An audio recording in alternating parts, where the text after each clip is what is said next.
What's going on, everyone, and welcome back to the Sports Exchange. My name is Tim, and today we're diving into the NFL. A lot of big games. The Chiefs are finally no longer undefeated. The Lions put up 52 in the Jags. The Jets are falling apart. The Bears finally scored a touchdown. We're going to get into all that starting right now.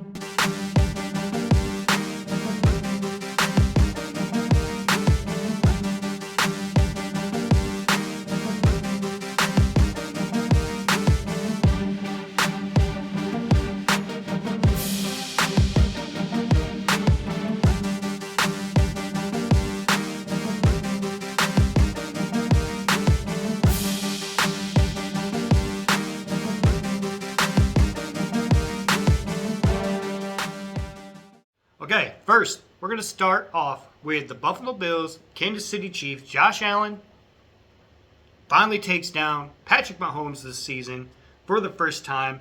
Mahomes was another multi-interception game. Still leads the league in that category, but still is 9-1, 9-1? Yeah, 9-1. But Josh Allen did just about everything for the Buffalo Bills. Not only did he go 27 of 40 for 262 yards, 1 touchdown, 1 interception, he led the team in rushing with 12 carries, 55 yards, and a touchdown. So what does this mean for these two teams moving forward? Obviously, these are the top two teams in the AFC right now. They're going to meet again, hopefully, in the playoffs. Because whenever these two teams get together, it is a spectacle. It's spectacle of the sport. Like it's like Michigan or Ohio State. It's not. It's turning into that. The atmosphere, especially when it's in Buffalo with the Bills Mafia crowd going crazy. I watched the pregame show. They were outside with them. That was awesome. Jumping onto tables. And you know what? No, I ain't gonna do it. No, but for the last 5 years or so, like Josh Allen, Patrick Mahomes, when these two meet, it is a fire game. Like, it's exciting. It's thrilling. I love watching it. But I feel like this year, like, the gap is closed between Patrick Mahomes and Josh Allen, like the teams. It looked like the Bills were getting rid of players. They were starting to rebuild. They were trying to get some just better pieces that fit in their team. That's all they were doing. They're not rebuilding. They're not giving up. Josh Allen's Super Bowl window it's not shrinking. Well, like everyone's window is shrinking, but it's not as small as everyone thought it would be when they kept on losing in the AFC Championship or anything like that. Just like, oh, Josh Allen's Super Bowl windows, he's only got 1 or 2 years left. That was like 4 years ago. And here he is. He's making a run at it. So big ups to the Buffalo Bills beating the Chiefs. Let's see.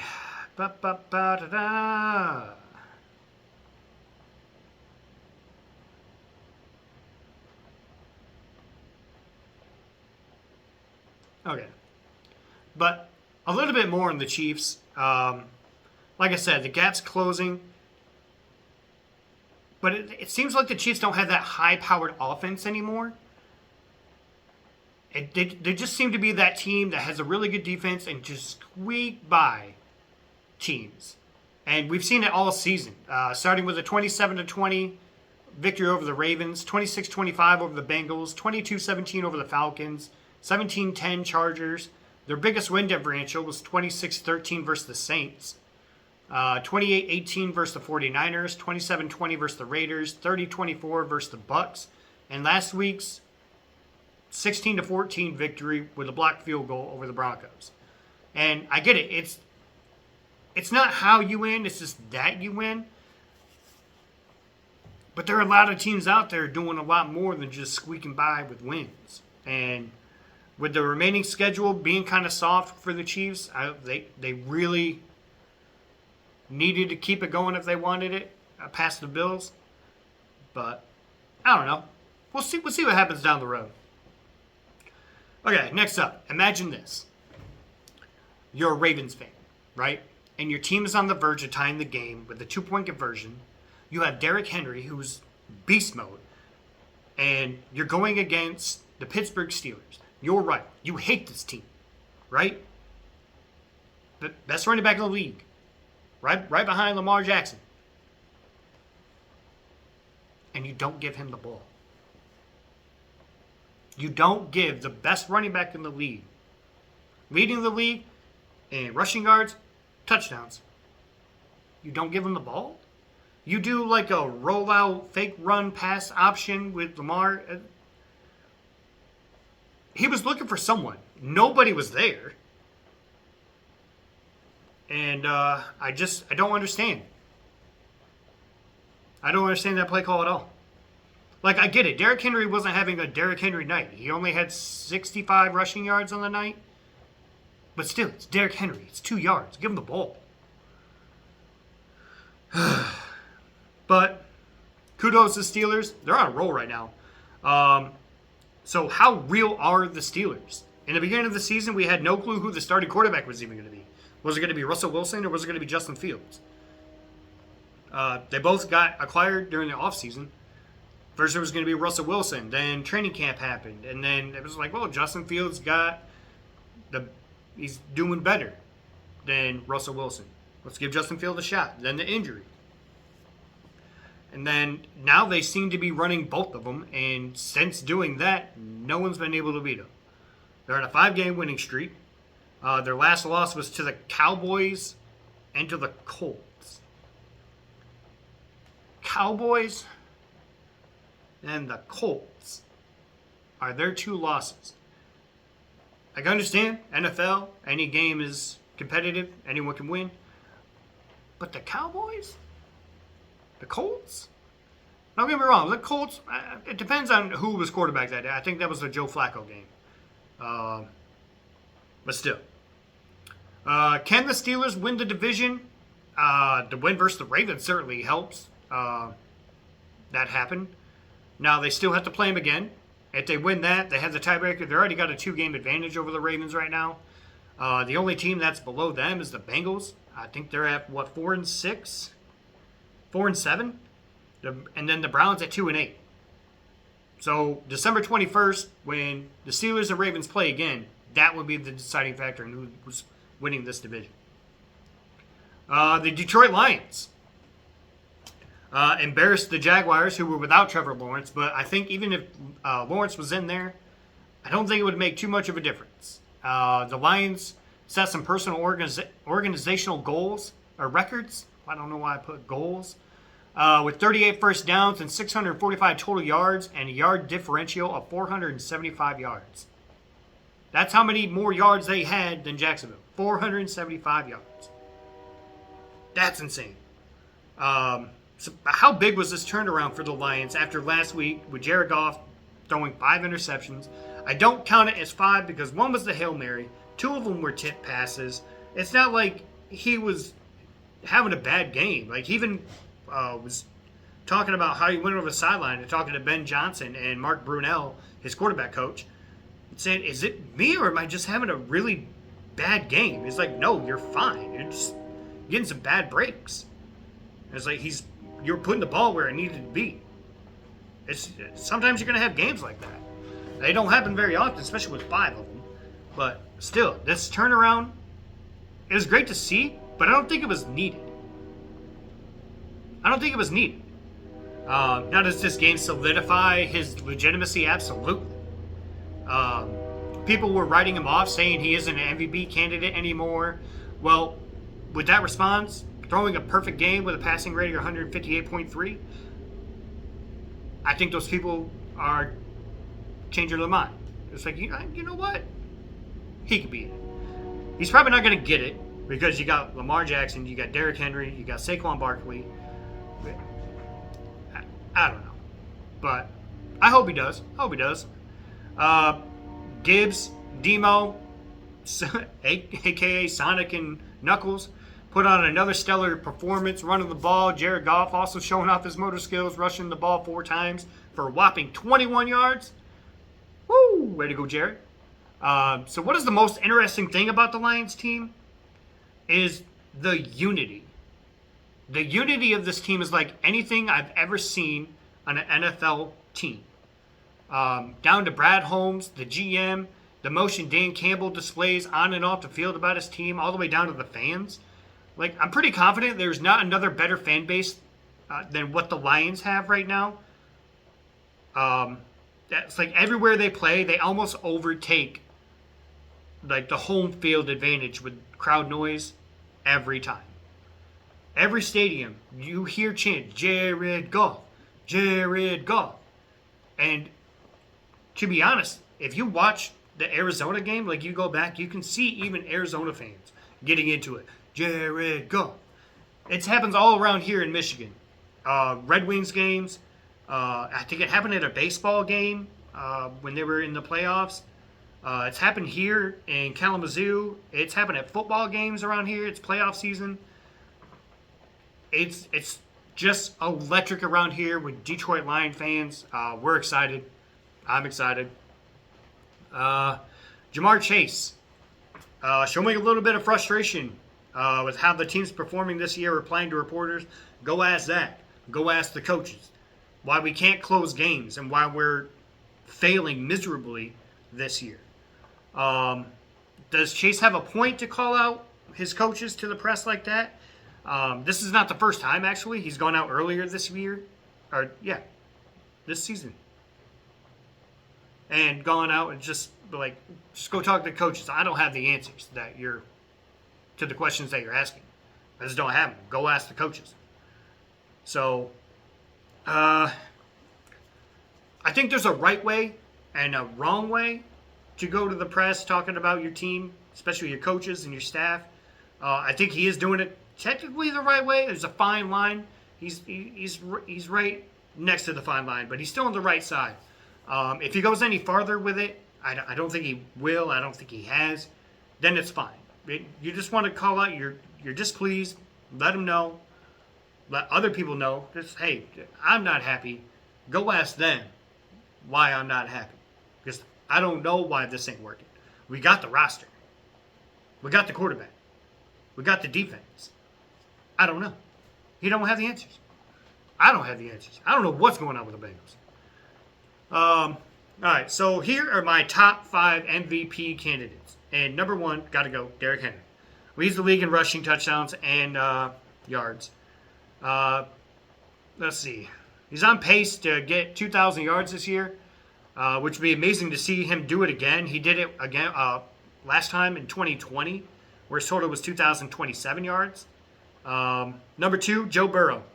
The Bengals record doesn't back it up, but this season he has produced more than any other quarterback.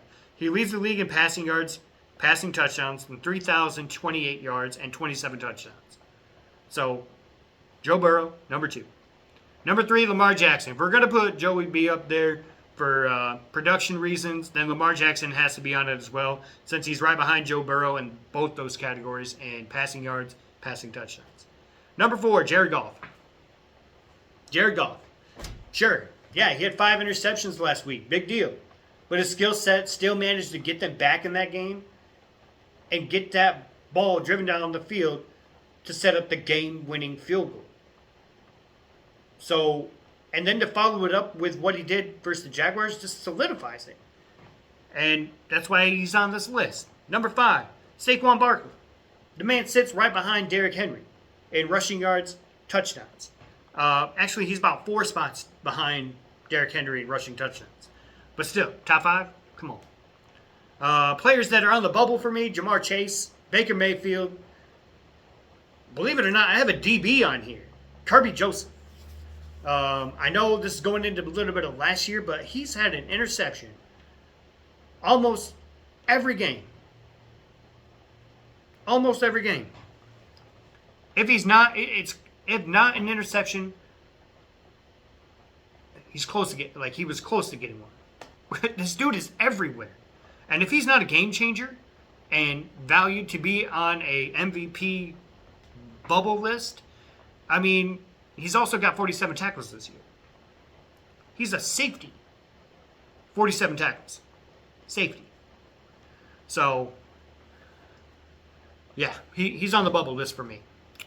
Just for fun, I'm going to do another division winner prediction kind of thing. Let's start with the AFC East. I got the Buffalo Bills. Ain't no one going to contend with the Bills right now. AFC North, I got the Ravens. I think they catch up to the Steelers. I think December 21st, Steelers coming to Baltimore, and Baltimore sets them straight. This is our division. You can't have it. AFC South, Texans, but this one's going to be close with the Indianapolis Colts, especially with the regenerated Anthony Richardson. I think he's got some things to prove, and he's going to go out there and try to do it. AFC West, Chiefs, but the Chargers are coming. People thought Jim Harbaugh would need like a year or two to get his team going, but he's hitting the ground running, and it's big thanks to a big play with Justin Herbert. Like, the Chargers are for real this year. NFC East, going with the Eagles. Other than the Lions, there is no other team rolling like the Eagles. NFC North, the Lions. The Vikings are hanging in there, but with the loss of the Lions already, it's going to be tough to climb back on top, and especially with the Packers trying to close that gap at the same time. NFC South, Buccaneers. The Falcons, I believe, that are turning out to be like the newest team to fall under the fraud category. They dropped a game to the Saints last week, and now they're getting almost shut out by the Broncos. I don't like what the Falcons are doing right now, so I got to go with the Buccaneers. NFC West. This is the most intriguing conference right now in the NFL, and here's why. Cardinals 6-4, Rams 5-5, Seahawks 5-5, 49ers 5-5. This is anyone's division right now. So right now I'm going to give it to the Cardinals right now because they have a win over the Rams and the 49ers. They still have yet to play the Seahawks. They play this week against the Seahawks. If they win that, they got a solid chance to take this division. They do got to just keep their heads about them. Don't get sucked into all the hype. Just play football. And, I got the Cardinals winning the NFC West. Teams that are out of the playoff picture, AFC, I got the Patriots, Browns, Jaguars, Titans, Raiders, and the Jets. I do not know what's going on with the Jets right now. They got Aaron Rodgers. They got Devontae Adams. They got Sauce Gardner-Johnson. It's not.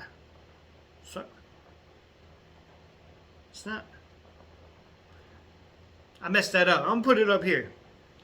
I know it's Sauce. They got Sauce. They got Garrett Wilson. Breece Hall.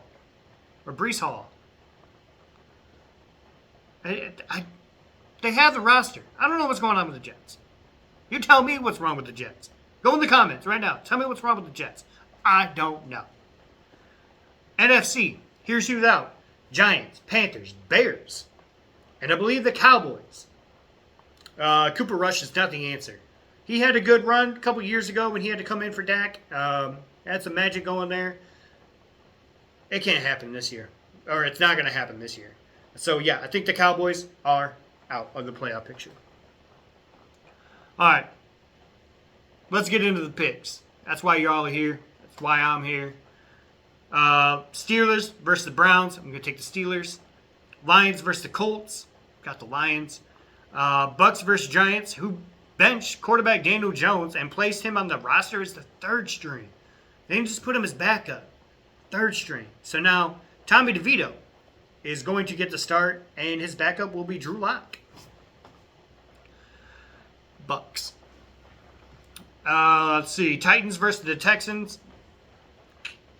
Going to go ahead and take the Texans there. Patriots versus the Dolphins. Tua's back. Tyreek getting on a roll. Jalen Waddle. Devin Akane. Yeah. Dolphins. Cowboys versus Commanders. Commanders been on a little bit of a slide recently. This is their bounce back game. They win over the Cowboys.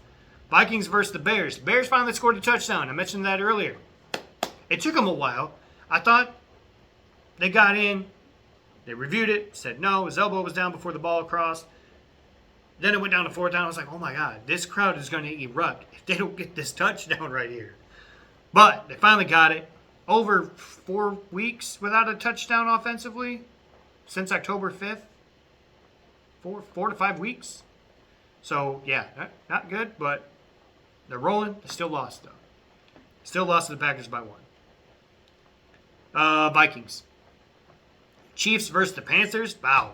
what a game to bounce back from after a loss. You can go and play the Woolly Panthers. Chiefs. Broncos versus the Raiders. I'm going to go ahead and take the Broncos here. Cardinals versus the Seahawks. Cardinals. I know DK Metcalf's back, healthy. Seahawks is coming off a bye week. So, I don't think it's going to matter. Arizona wins. 49ers versus the Packers. You know what? I'm torn with this because I was thinking, like, I'd really like to see the Packers lose. But, being that the 49ers were the team that took out the Lions in the NFC Championship game, I really don't want them back in the playoff picture. So it's not like, I know we can beat Green Bay. We've already done it. So I'm taking the Packers here. Oh, that sounds bad coming out of my mouth. I'm taking the Packers here to beat the 49ers because I don't want the 49ers in the playoffs. Boom, said it. Eagles versus the Rams. I got the Rams. I know, shocking. Spoiler, or what is it? Bold prediction. Not spoiler alert. Bold prediction. Taking the Rams over the Eagles. Ravens versus the Chargers. Taking the Chargers. It's not a bold prediction, but I don't know. I like the Chargers in this one. Teams on the bye week. Falcons, Bills, Bengals, Jaguars, Saints, and Jets, who desperately need to figure out what the hell is going on with the Jets during this bye week. Need to figure that out. Like I said, I don't know. Do you know? Tell me in the comments. Oh, it's so frustrating. Like, I'm so glad I'm not a Jets fan. Because if I was, I don't think I could watch another game. I'm like, all right, go ahead. Do what you do. Let me know when you get some more pieces in there. And then I saw, like, a mock draft in next year, and they pick up another DB. You don't need another DB. You need a quarterback to be underneath Aaron Rodgers. Now, I know what happened last time. A team picked a quarterback to be under Aaron Rodgers. Aaron Rodgers was like, deuces, I'm out of here. There's nowhere for him to go. Nowhere. Maybe Oakland. But I don't see Aaron Rodgers going to Oakland. I don't know why I even did that. That was irrelevant as hell. You know what? We're just going to end it here. So, if you haven't already, go in and like and subscribe to the channel. Don't forget to hit the notification bell so you get notified whenever I upload a video. I'm going to try to get some more people on here. I'm trying to make some calls, trying to get people here so it's a discussion. So I'm not just looking at this, talking to y'all. Don't mind it though. I love doing this. So, we'll see what happens. Either way, I'm having fun. I'm doing it. Don't care. There's someone knocking.